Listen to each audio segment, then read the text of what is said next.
Mengapa bencana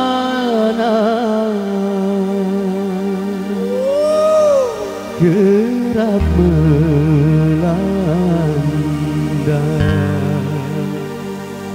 Sudahkah kita membaca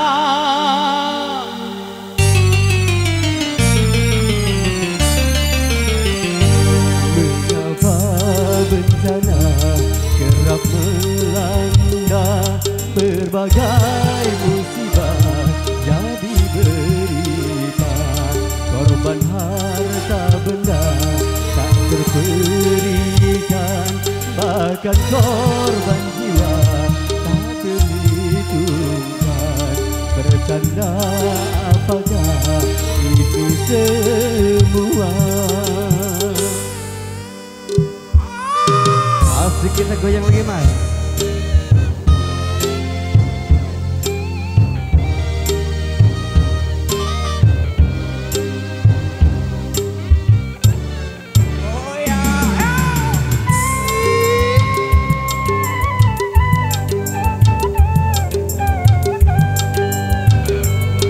Apakah musibah sekedar cobaan,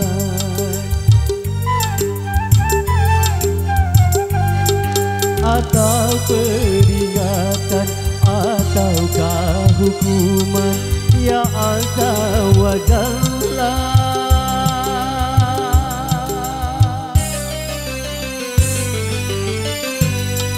Ya Azza wa Jalla, tunjukkanlah pertanda agar kami baca. Bukakan mata jiwa. Seandai bencana cuma cobaan, mantapkanlah iman dan kesabaran. Kalau peringatan atau hukuman, mohon pengampunan dan kesabaran. Sungguh kami insan yang aniaya. Goyang lagi yuk. Ayo goyangkan lah.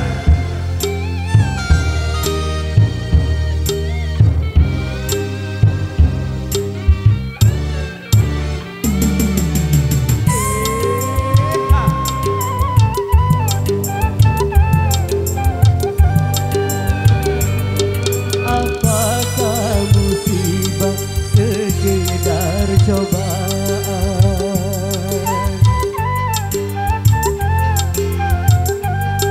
apa peringatan ataukah hukuman?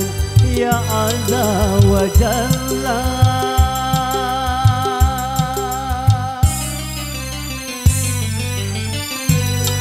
Ya Azza wa Jalla, tunjukkanlah pertanda agar kami baca. Bukakan mata jiwa.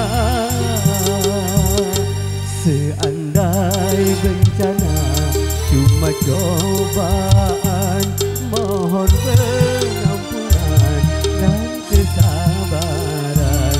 Kalau peringatan atau hukuman, mohon pengampunan dan ketabahan. Sungguh kami insan yang aniaya.